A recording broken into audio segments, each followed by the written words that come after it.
Tengo fe. Vamos a decirlo, tengo fe. Mire, para todo hay que tener fe. Para todo hay que tener fe. Solo que hay gente que tiene tiene fe más fácil para lo malo que en vez de activar una fe para lo correcto, sí. Porque de pronto, ¿cómo es tener fe en este caso para lo malo? Alguien estornudó y dijo, ay, ya, listo, me agarró la gripe, una semana en cama. Ya tienen fe, pero para lo malo, lamentablemente. ¿Ok?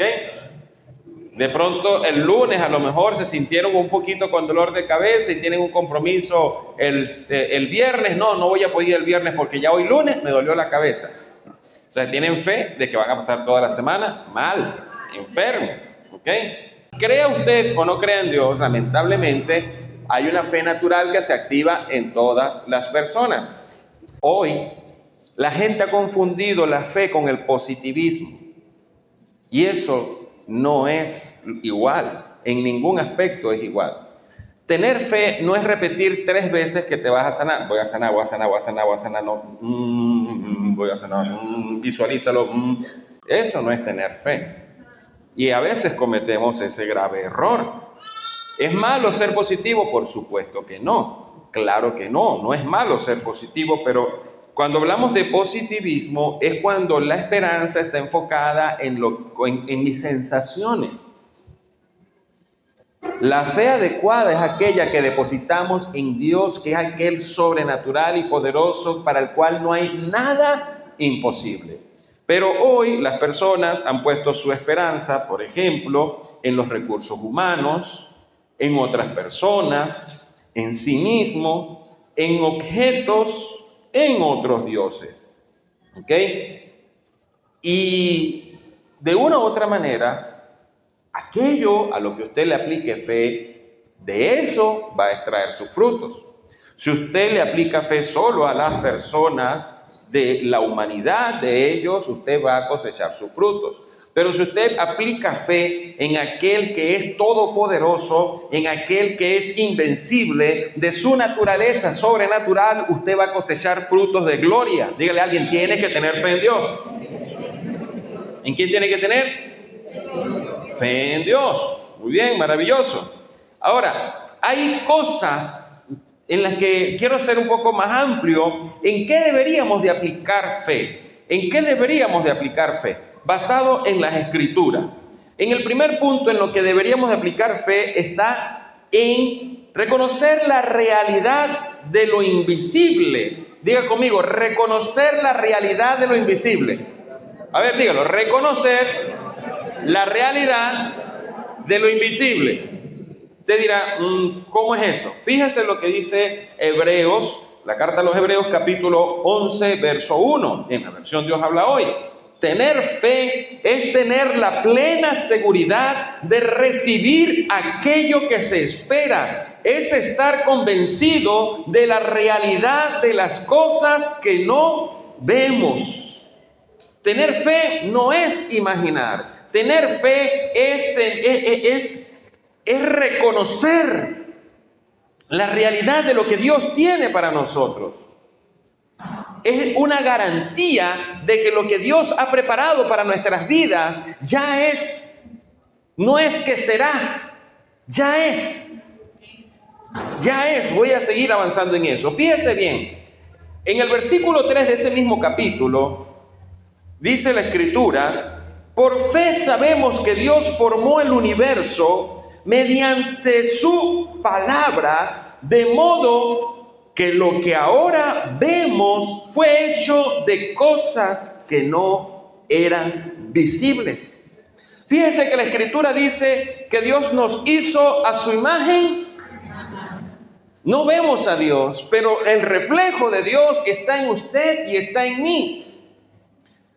Pregúntale a alguien, ¿sabes a qué se parece Dios? Pregúntale a una persona, ¿sabes a qué se parece Dios? Diga, a mí. Usted fue creado imagen y semejanza de Dios. ¿A quién se parece Dios? A mí. ¿Verdad? ¿A quién se parece? Pregúntame, ¿a quién se parece Dios? A mí. ¿Ah? Sacó, lo que pasa es que conmigo rompió el molde. Ya.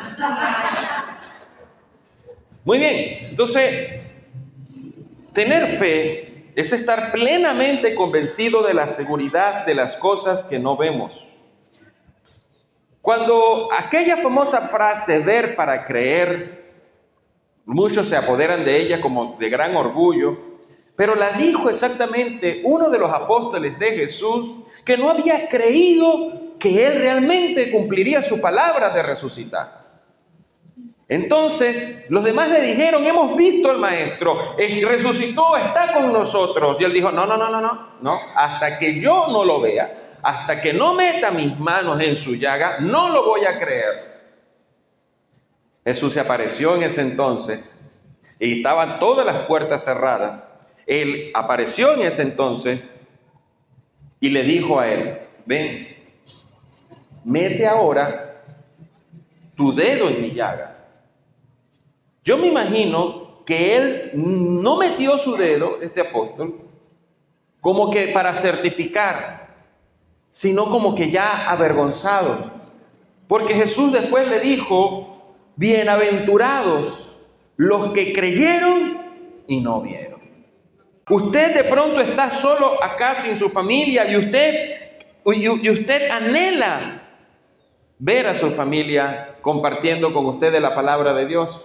¿Cómo debería ser una oración de fe? Debería ser sencilla, Señor, gracias porque aquí al lado sé que está mi familia. Gracias porque estoy seguro que aunque ahorita no lo veo, está presente porque en tu corazón mi familia también está. Diga conmigo, mi familia está en el corazón de Dios. Posiblemente usted no está viendo algo más concreto, la solución, aquello que está esperando, un crédito, una respuesta, pero usted tiene que creer que usted le ha creído en Dios sobrenatural, que aunque no ve, está presente, y si Él está presente, para Él no hay nada imposible. Amén. Fíjese otra cosa, voy a tratar de avanzar rápido hoy. ¿Para qué tenemos que tener fe también? Para perdonar. Uy, ¿cómo es eso? Tener fe para perdonar. Esto está como un poco raro. Voy a leer primero Lucas capítulo 17, verso del 5 al 6. Hoy vamos a leer bastantes versículos. Lucas capítulo 17, verso del 5 al 6. Dijeron los apóstoles al Señor, aumentanos. ¿Qué le dijeron? Aumentanos la fe. Entonces el Señor le dijo, si tuvieres fe como un grano de mostaza, podrías decir a este sicómoro, desarráigate y plántate en el mar, y os obedecería. Digo, si tuviese fe. Ahora, ¿en qué circunstancia hablaron de fe?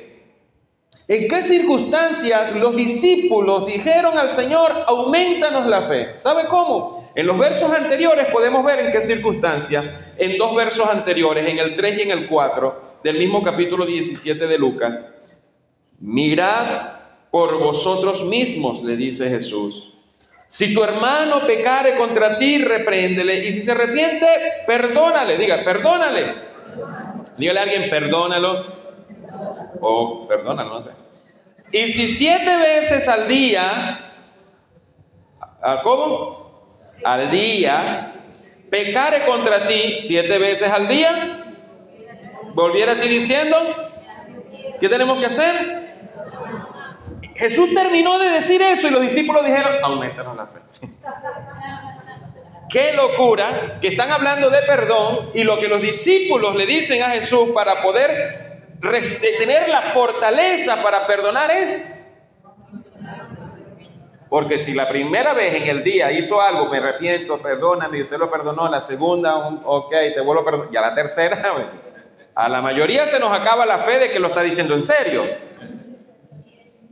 Ya con la tercera, la mayoría ya se nos acabó la fe de que realmente tiene el deseo, la intención o que algo va a pasar con él. Ahora imagínense 7 veces al día. ¿Se da cuenta? Así que los discípulos entendieron que para poder lograr ese nivel de poder perdonar a una persona 7 veces al día, necesitan ¿qué? Fe, mi hermano. Así que si a usted le ha costado hasta ahora perdonar a alguien, ¿qué necesita? Fe. Diga por favor, Señor, auméntame la fe para perdonar a la lista es suya. Ya la lista se la dejó usted. ¿Ok? Bueno, muy bien. Entonces fíjese cómo necesitamos fe para perdonar. Para otra cosa, para lo que necesitamos fe, para entender nuestra posición en la naturaleza. ¿Cómo es eso? Fíjese lo que se lee en Mateo 26, Mateo 6, 26 y Mateo 6:30. Jesús está hablando ese maravilloso sermón en donde en esta parte nos está enseñando sobre cómo Dios nos cuida, y entonces le dice, mirad las aves del cielo que no siembran, ni ciegan, ni recogen en graneros, y vuestro Padre Celestial las... Mire cómo les dice, ¿no valéis vosotros mucho más que ellas? Y luego en el 30 dice, y si la hierba del campo que hoy es y mañana se echa en el horno, Dios la viste así, ¿no hará mucho más a vosotros? ¿Cómo le dijo, hombres? En este sentido, este versículo lo voy a utilizar 2 veces, pero en este punto, usted ve estas aves que están cantando, ninguna está trabajando, no está recogiendo en granero, no reciben un salario. Dice, sin embargo, todos los días el Padre que tenemos, que está en los cielos, ¿cuántas veces? Todos los días. Y entonces Jesús dice, parafraseándolo a la versión Carlos Machado, ¿cómo no me cabe en la cabeza? ¿Cómo ustedes no pueden entender que ustedes valen más que las aves? ¿Cómo Dios los va a descuidar a ustedes?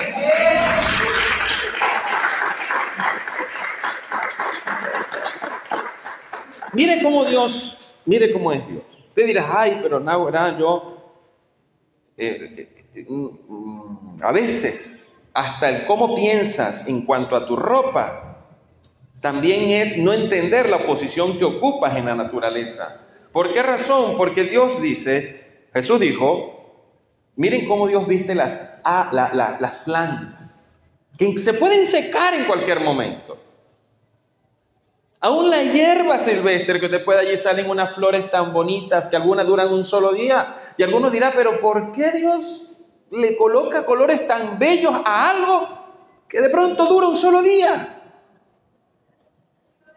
Y dice, si Dios viste así, para los que están mortificados, que ya no tienen ropa, mire, cuando vea esas plantas, cuando usted salga de aquí, si a veces hubieran plantas afuera, pero a veces las sembramos y nos las arrancan, pero cuando usted vaya por ahí y si ve alguna flor, dice, wow, mira cómo Dios viste, ¿cómo voy a andar yo vestido? ¿Cómo Dios no va a querer cuidar de mí? Dígale, tú eres más... si tiene una dama por... No, mejor no me meto en problemas, no es que tenga el espejo por ahí. Cuando se ve el espejo, usted agarra y dice, para Dios eres más valioso que una flor, que una rosa, que un lirio. Muy bien. Bueno, las 3 mujeres que dijeron amén, las demás no sé. Otra. ¿Para qué otra cosa tenemos que aplicar fe? Para no afanarnos por las provisiones. En este sentido también vamos a impulsarnos un poco más. Vamos a empezar allí donde quedamos. Mateo 6:30 dice, si la hierba del campo que hoy es, ya lo leímos, ¿verdad? Y mañana se echa al horno, Dios la viste así, no hará mucho más por vosotros, hombres de poca fe. El siguiente versículo, no afanéis pues diciendo que comeremos, el verso 31, no os afanéis pues diciendo que comeremos, o que beberemos, o que vestiremos. Luego el 32 dice, porque los gentiles buscan todas estas cosas, pero vuestro Padre Celestial sabe que tenéis necesidad de todas. Este es el punto que quiero resaltar acá. Tienes que tener la convicción y la fe de que el Dios que tú tienes sabe lo que necesitas. Él sabe, dice aquí literalmente, vuestro Padre Celestial sabe que tienes necesidad. O sea que sí es una necesidad. No es que Dios no reconozca que es una necesidad. Dios sí sabe las necesidades que nosotros tenemos. Pero cuando pensamos que no van a ser suplidas es porque no aplicamos fe. Dice la Escritura en otra parte, mi Dios pues suplirá todas vuestras necesidades conforme a sus riquezas en gloria. Otra cosa, ¿Para qué otra cosa podemos tener fe? Para obtener lo que pedimos. Para obtener lo que pedimos. Voy a leer 3 versos aquí rápidamente. Mateo 21, 22. Se lee. Y todo lo que pidieres en oración, ¿de qué manera? Creyendo. ¿Cuál es la clave? Creyendo. Usted puede orar lo que usted quiera, pero si no cree, nada va a recibir. Otro verso. Efesios 3, 20. Se lee. Y aquel que es poderoso. Mire lo bonito de esto. Y aquel que es poderoso para hacer ¿cuántas cosas? ¿Cuántas cosas? ¿De qué manera? ¿Mucho qué? ¿De qué? ¿De lo que pedimos o entendemos según el poder que actúa en nosotros? Porque usted de pronto es muy humilde y usted a lo mejor le dice a Dios: Señor, bueno, ando descalzo, dame unos zapaticos, así sean de cartón, pero no importa, dame unos zapaticos. Bueno, usted dice: bueno, es que yo soy muy humilde, es de poquito, ok. Pero el Dios que usted tiene no piensa así. Porque usted pide una cosita así y dice la Biblia que aquel que es poderoso para hacer ¿cuántas cosas? Todas las cosas. ¿De qué manera? Mucho más abundantemente de lo que pedimos. Porque si usted está pensando en algo así, Dios está pensando en algo así y en muchas cosas así para usted. Porque Él dice mucho más abundantemente de lo que pedimos. Esa parte es lo que es la complicada. O entendemos. Necesitamos fe para poder entender que Dios quiere darnos las cosas abundantemente, no escasamente, sino, ¿cómo te quiere dar las cosas Dios? Más abundantemente ¿de qué? ¿De qué? Exactamente. Lo que usted va a recibir, usted ni siquiera tiene ahorita la capacidad de entenderlo porque es más grande de lo que usted lo está pidiendo. Ay, no, esta gente no tiene fe ahorita. No. Esta gente es de los que pidieron una bicicleta y le dan una patineta. Gloria a Dios, Señor, aleluya. Ay, Dios mío. Está rudo la cosa. Es cuestión de entender, es cuestión de comprender esto. Dios quiere reventarnos la cabeza aquí. Porque usted cuando pide está pensando en que subió el dólar el fin de semana. Y entonces dice: ay, pero es que bueno, a lo mejor yo le estoy pidiendo hoy al Señor con el dólar a 37 y de pronto cuando Él me lo va a dar está a 30 o a 40 y entonces ya no va a ser lo mismo. Bueno, Señor, si sube el dólar me da lo que sea. Entonces tenemos una mentalidad a veces tan cerrada en ese aspecto. Por eso dice: conforme a su riqueza en gloria. Lo que Él tiene, no lo que usted tiene, lo que Él tiene. Y muchas veces Él espera que nos quedemos a veces hasta sin nada, en donde a lo mejor estamos esperando ese recurso, aquello, y a lo mejor hasta se acabó todo. ¿Para qué? ¿Por qué Dios a veces espera eso? Para que usted no tenga dudas que fue Él que se lo dio, para que usted no tenga dudas que es Él el que tiene el poder. Fíjense, Santiago 1, versos 6 al 8. Santiago capítulo 1, versos 6 al 8 dice: pero que pida con fe. ¿Que pida cómo? Con fe. Sin dudar. Sin dudar. Porque quien duda es como las olas del mar, agitadas y llevadas de un lado a otro por el viento. Quien es así, mire eso, verso 7, quien es así, no piense que va a recibir cosa alguna. El indeciso es inconstante en todo lo que hace. Si usted no entiende todavía por qué no le han respondido o no le han dado, aquí tiene. El indeciso es inconstante en todo lo que hace. El que es así, no le van a dar nada. Ay, ¿será? Ay, no, pero es que yo hice, no, pero ¿será? La fe no tiene que ver con un estado emocional, que hoy se levantó, ay Dios, ay hoy sí siento fe, hoy es el día de mi milagro, aleluya, hoy sí Señor, porque hoy siento la fe, hoy sé que va a llegar. porque usted lo está sintiendo.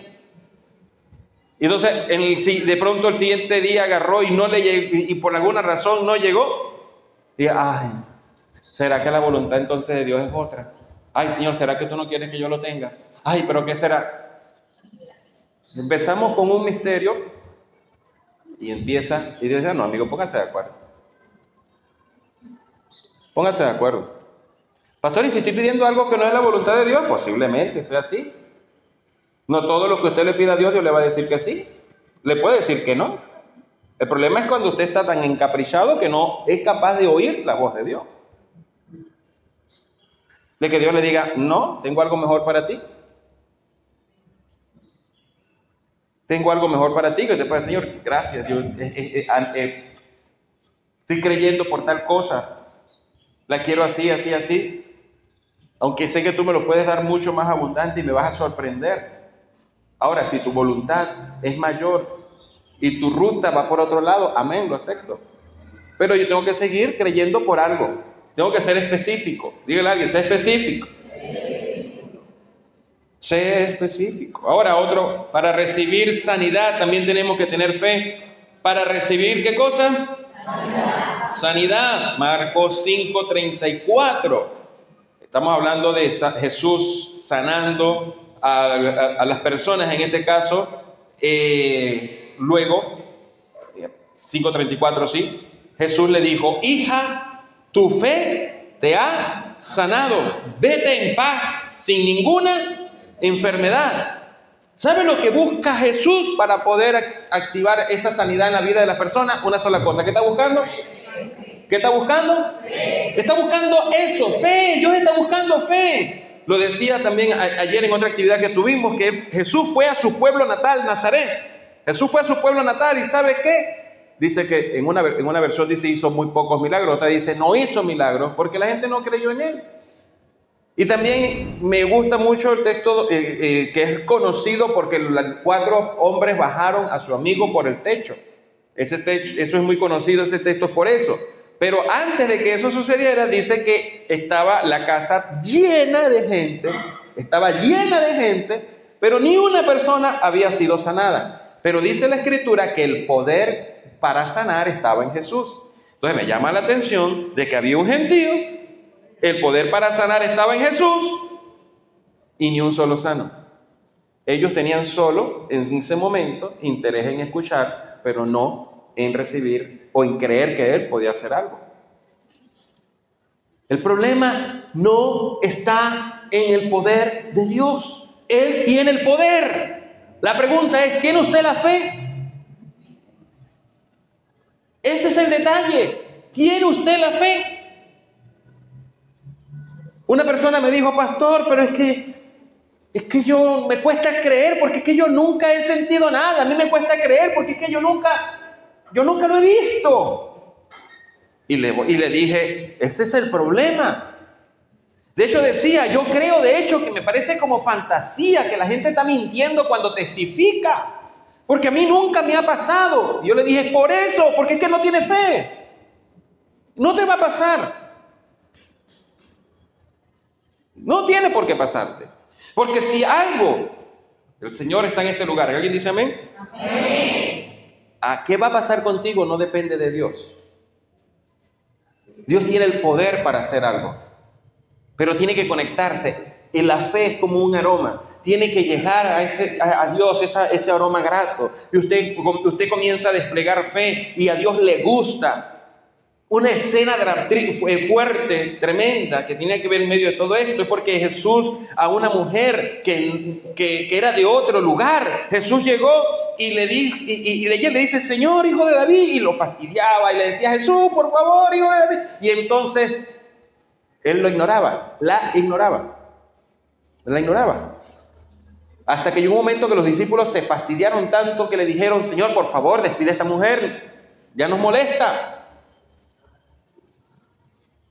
Y Jesús se detuvo, la mujer llegó, y es una de las escenas más rudas y pareciera que hasta, es extraña, es hasta ofensiva, porque llega la mujer y le dice, mira, el problema es que mi hija, la tengo enferma, Y la hija estaba en otra ciudad, ¿ok? Que pertenecía a otro país. Y ella le dice eso, mi hija está enferma. Y Jesús le dice, ya, pero es que yo no te puedo conceder ese milagro. Porque yo vine, fue a la casa de los hijos de mi padre aquí en Israel. A ti no puedo, no te lo puedo conceder. De eso le dijo, no es lícito dar el pan de los hijos. ¿A quién? A los perros. Yo por menos de eso le dijo, no, quédate con tu milagro, chico. De pronto un poco más altivo. Pero esta mujer entendió otra cosa. Esta mujer agarró y dijo, sí, pero aún los perros comen de la migaja que caen de la mesa de sus amos. Jesús le dijo esta misma palabra. ¿Ok? Ve en paz. Tu hija ha sido sanada. Pero antes de eso le dijo, wow. Dice que quedó maravillado. Y le dijo, qué hermosa fe. No he conseguido ni siquiera en estos 12 que tienen ya tiempo siguiéndome una fe tan grande. Jesús conocía la fe de esta mujer antes de que hablara. Estoy seguro que pasó por ahí de manera intencional. Y yo me preguntaba en estos días, ¿por qué incluyeron a esta mujer en la historia? ¿Por qué incluyeron ese relato en la Biblia? ¿Para quién era la enseñanza? Y la mayoría podemos pensar, no, la enseñanza era para nosotros y por la fe de la mujer. Yo digo, la enseñanza era también principalmente para esos discípulos incrédulos que tenían tiempo viendo milagros y escuchando y todavía no tenían la convicción porque medios le decían algo y ya se sentían heridos, vulnerables. No, ya hasta aquí llegué. En cambio esta mujer, yo estoy seguro que Jesús muy adentro decía, voy a tratarte duro, pero por favor sigue insistiendo. Quiero enseñarles a estos cabezagüecas que todavía no han comprendido lo que debe ser la fe por encima de su estado emocional. Y ella agarraba y avanzaba y aquellos decían, ay, pero qué fastidio, saca a esa mujer de aquí. Y ella agarraba e insistía. Esa mujer estuvo allí para enseñarles un nuevo nivel de fe a sus discípulos, porque Jesús le dijo, en ninguna parte he conseguido una fe como la de esta mujer. Lo que quería Jesús era que ella manifestara esa fe que tenía reservada. Posiblemente la situación a tu vida ha sido cada vez más larga o más extensa o más difícil, pero no es que Dios te está ignorando, sino que está esperando y dice, quiero ver esa fe, quiero que crezca un poco más en fe, quiero que por encima de lo que sienta pueda creer y declarar, por encima de esta situación sigo creyendo y declarando que Dios tiene el poder para hacer ese milagro en mi vida.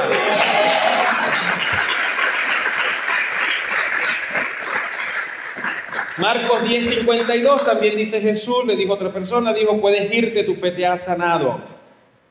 Dice, enseguida el hombre pudo ver. Me maravilla esto, porque recibió sanidad, ¿ok? No porque Jesús lo tocó. Recibió sanidad, Jesús le dijo, vete, tu fe se ha sanado. Cuando tu fe te ha sanado. Cuando Jesús le dijo, vete, todavía estaba ciego.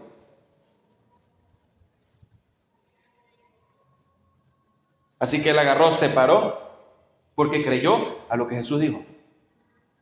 En lo que se paró, fue sanado. En lo que se paró, fue sanado. Muchas veces, lo que Dios está esperando es que usted se pare, aunque no esté viendo nada. Que usted se mueva, aunque no esté viendo nada. Usted dirá, yo estoy esperando por Dios, y Dios está esperando por usted. ¿Qué le dijo al paralítico de esa historia donde lo bajaron del techo? Toma tu lecho. El paralítico pudo haber dicho, no, pero párame tú. No, él agarró y se paró. Creyó lo que Jesús dijo. Hay gente que ha escuchado Biblias por años, pero no le cree ni una sola cosa de lo que está escrito. Estas personas ni tenían la Biblia, lo que tenían era esa palabra. Una sola palabra les bastó. Vete. ¿O recibe esa sanidad? Ahora, ¿de qué grupo pertenece usted? No lo sé. Si aquellos que no tenían fe o aquellos que solamente con recibir la palabra creyeron.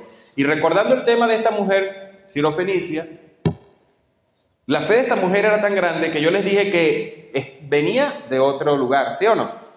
Venía de otro lugar. ¿La hija estaba con ella? No. ¿Sabe cuándo llegó ella a la casa? Al siguiente día. ¿Qué pudo haber hecho la mujer o qué pudo haber hecho usted? No, tú me acompañas a la casa. A mí no me vas a vacilar. No hace que yo llegue a mi casa y encuentre a mi hija en la misma. Cuando esta mujer, Jesús le dijo, vete, ¿vio la sanidad de su hija? Ahí se la dejo. ¿Por cuánto tiempo esta mujer estuvo caminando sin encontrarse con su hija? Ya se lo dije, un día. Solo creyendo. Ahora imagínense que en el camino ella, ay, si no, y si me regreso, y si por lo menos le digo que me envió uno de los discípulos, como garantía. Mucha gente ha recibido milagros y los pierde, reciben un milagro y de repente por casualidad medio sienten un malestar y ay, ya perdí el milagro. Ay, era mentira. Esta mujer caminó y con una sola convicción, ¡wow! Mi hija. Tenía el anhelo de ver a su hija sana. Ya mi hija está sana. ¡Qué gozo tan grande! Mi hija no la veía. No la veía. Pero tenía esa convicción. Eso es fe. Usted recibe la palabra y hay milagros que usted no los ve sino hasta el lunes. Hay milagros que usted no lo ve de pronto si no han pasado 2 o 3 días, usted no se dio cuenta y de repente, wow, pero ¿en qué momento? Eso es lo que está esperando, Dios llevarte a un nuevo nivel de fe. Otra cosa, para ver la gloria de Dios. Para ver la gloria de Dios, Juan 11:40. Expresa, respóndele Jesús, ¿no te dije que si crees verás la gloria de Dios? Jesús aquí estaba reprendiendo, le dice, ¿no te dije que si crees verás la gloria de Dios? Marcos 9:23 dice, replicó Jesús, porque a Jesús le dijo una persona, Señor, si puedes, si quieres y puedes, me puedes sanar, sáname. Y Jesús le dijo, en cuanto a eso de si puedes, todo es posible, todo es posible. Le dijeron a él, si tú puedes y quieres, me sana. Jesús le dijo, ¿cómo que si puedo? Aquí, mi amigo, el tema no es si yo puedo, aquí el tema es si usted cree. Eso es lo que Jesús está diciendo en esa expresión. Porque le dijeron, si puede, o sea, no entendiste aquí, este no es el asunto.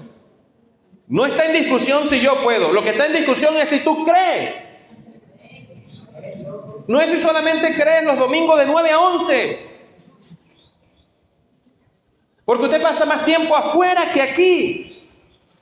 Es si usted realmente, donde en el ambiente donde usted se encuentra, cree que aún allí Dios sí está con usted y que en ese momento tan terrible usted va a ver la gloria de Dios en su matrimonio, con sus padres, con sus hermanos, en la salud, en la finanza, en su vida.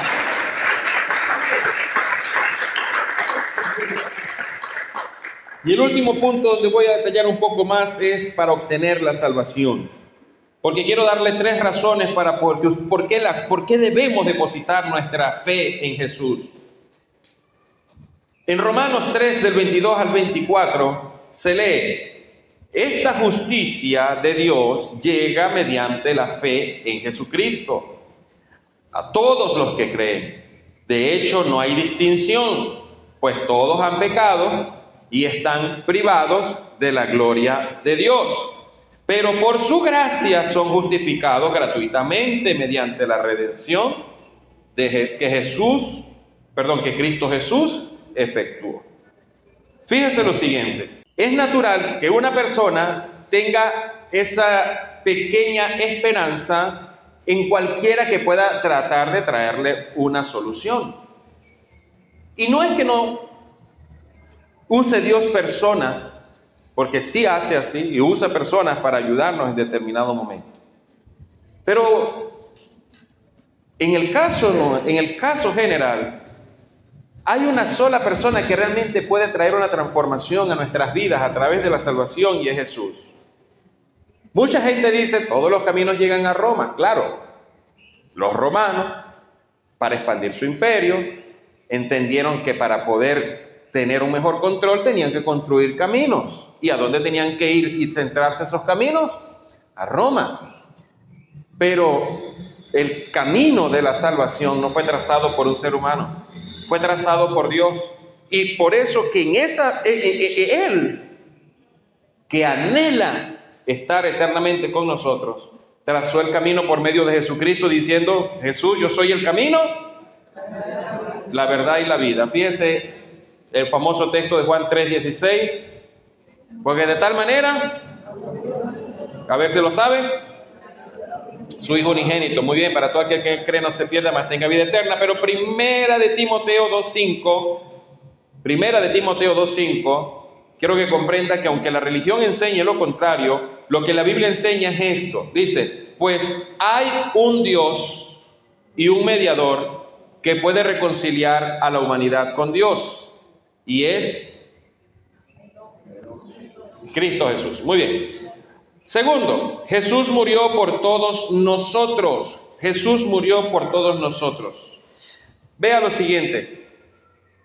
Arriba decía: por cuanto todos pecaron y están destituidos de la gloria de Dios. La sentencia para el ser humano, o la sentencia nuestra por causa del pecado, es estar separados de Dios. Así de sencillo. Estar separados de Él, de su presencia, de su gloria. Pero Dios, grande en amor y en misericordia, no es el plan de Dios que estemos separados de Él. Había que pagar un precio. La salvación, lo he dicho en otras ocasiones y lo seguiré repitiendo las veces que pueda, es tan cara que solo gratis se puede recibir. Solo Jesús pudo pagar ese precio. El plan era: una persona se le entregó, a la primer hombre se le entregó dominio sobre todas las cosas. Ese primer hombre entregó ese dominio ¿a quién? Por medio del pecado se lo entregó a Satanás. Toda su descendencia le pertenecía. Voy a explicar esto rápido, porque a veces es difícil de comprender en estos términos. En la antigüedad, si una persona se sometía a la voluntad de otra, se convertía en esclavo de esa persona, y todos sus bienes y sus hijos le pertenecían a aquel al cual se había sometido. ¿Ok? Eran propiedad. Cuando el hombre decide someterse a las ideas del diablo, le está entregando todo. Su descendencia, la cual nosotros pertenecemos, y sus propiedades. Para poder romper ese contrato, tenía que un hombre cumplir con todas las exigencias que Dios estableciera y entregarse como una ofrenda en sacrificio. Como dice la Escritura que no hubo uno, Dios tenía dos opciones: o terminaba de destruir la humanidad o la rescataba. Y la única manera, envió a su Hijo para que pudiese cumplir todo en las mismas condiciones suyas y las mismas condiciones nuestras. Jesús fue tentado en todas las áreas: en lo sexual, en la riqueza, en la fama, en todas las áreas Jesús fue tentado, dice la Escritura. Pero decidió no hacerlo por amor a usted y por amor a mí, y entregó su vida. Romanos 5:8 dice: pero Dios mostró su gran amor que nos tiene al enviar a Cristo a morir por nosotros, cuando todavía éramos pecadores. Tiene que ver con este aspecto importante de que la gente tiene la idea de decir: no, yo voy a buscar de Dios, pero cuando cambie. Amigo y amiga, Dios te ama ahorita. Él mostró tu amor ahorita con todas las loqueras que tenemos, con todos los rollos que tenemos, con todos los defectos. Él dice, mostró su amor aún siendo pecadores. La única condición es aceptar que te ama aún así como estás, para que podamos dar el paso. Y dice Primera de Juan 2:2, Dios perdona nuestros pecados y los de todo el mundo, porque Cristo se ofreció voluntariamente a morir por nosotros. Y última razón es Jesús resucitó entre los muertos. El fundador del budismo, Siddhartha Gautama, conocido como Buda, fue sepultado en la India. Los hindúes o el hinduismo no atribuye su religión a ningún fundador, ¿ok? Pero todos sus líderes que impulsaron este movimiento están enterrados y todos están ubicados en una tumba. En el islamismo, igual el profeta Mahoma está enterrado en la ciudad santa de Medina, que está ubicada en Arabia Saudita. ¿Ok? Todos están ubicados. Y si leemos las Escrituras, 1 Corintios 15, del 3 al 8, porque ante todo les transmití a ustedes lo que yo mismo recibí, que Cristo murió por nuestros pecados, según las Escrituras, que fue sepultado, que resucitó al tercer día, según las Escrituras, y que se apareció a Cefas, ese es Pedro, y luego a los 12, después se apareció a más de 500 hermanos a la vez, la mayoría de los cuales, en ese entonces que se escribió esa carta, dice todavía vive o vive todavía, aunque algunos han muerto. Luego se apareció Jacobo, más tarde a todos los apóstoles, y por último, como aún nacido fuera de tiempo, se me apareció a mí. Y lo que quiero cerrar es con este versículo que viene, con estos versículos que vienen. Dice, y si Cristo no ha resucitado, la fe de ustedes es ilusoria y todavía están en sus pecados. En este caso también están perdidos los que murieron en Cristo. Si la esperanza que tenemos en Cristo fuera solo para esta vida, seríamos los más desdichados, gracias, de todos los mortales. Lo cierto es que Cristo ha sido levantado de entre los muertos como primicia de los que murieron. De hecho, ya que la muerte vino por medio de un hombre, también por medio de un hombre viene la resurrección de los muertos. Pues así como en Adán todos mueren, en Cristo todos volverán. ¿Qué quieren decir estas palabras? Sencillo. Sencillo. Si usted no cree que Jesús resucitó y dice creer en Jesús, según esta Biblia, está perdiendo el tiempo. De hecho, dice Pablo, si Jesús no resucitó, todos somos dignos de lástima, estamos perdiendo el tiempo. Así de importante es la resurrección, y es una de las doctrinas que el diablo más ataca, porque Dios quiere que usted entienda que el tiempo que usted tiene en esta vida que tanto valora es un punto de un lápiz en este techo, supongamos así. O vamos a ponerlo más amplio, un punto en la vía de aquí a la salida. Un punto en la vialidad, si se quiere, de aquí a Maturín, donde usted quiera. En comparación con la eternidad, donde Dios ha preparado algo maravilloso para que todos estemos con Él. Nuestra vida solo es un soplo o un momento nada más. Y Jesús ha preparado, no solo vino a morir por nosotros, preparó moradas para recibirnos, pero existe una ruta. No es la religión. No es una estructura religiosa. Él es la ruta. Es una relación con Él. No se trata solo de venir a pasar un domingo agradable en este lugar o en cualquier otro lugar donde usted considere. ¿Realmente está Jesús en su corazón?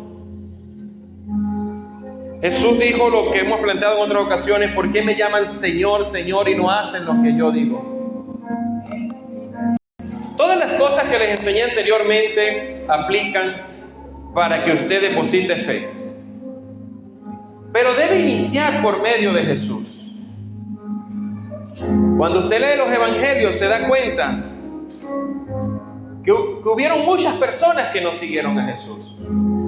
Y uno de los casos es uno en que vinieron 10 leprosos. ¿Cuántos leprosos? 10. ¿Cuántos? 10. Vinieron 10 leprosos. Ellos estaban a la distancia y le rogaron a Jesús que los sanara.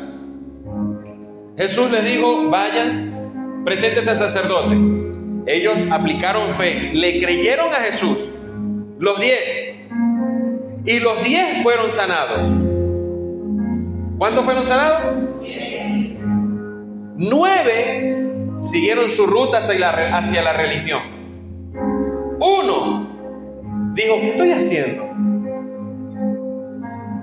¿Quién fue el que me sanó?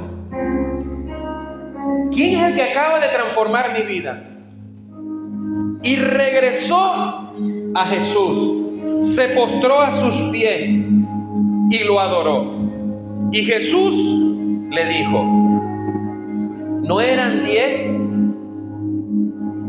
¿Y los otros 9 dónde están? ¿Usted cree que no es normal y lamentablemente normal que muchas personas dicen: wow, qué bien, wow, qué palabra, wow, sentí algo lindo, wow, mira lo que hizo Dios?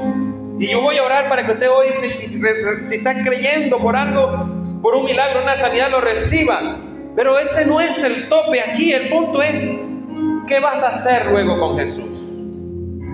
¿Te convertirás en los 9 que seguirán en la ruta de la religión? ¿O regresarás y permanecerás a los pies de Jesús? Algunos dirían: la mayoría tiene la razón, vamos a quedarnos con los 9. Otros dirán: no, si Jesús es el que cambió mi vida, quiero permanecer firme y fiel a Jesús.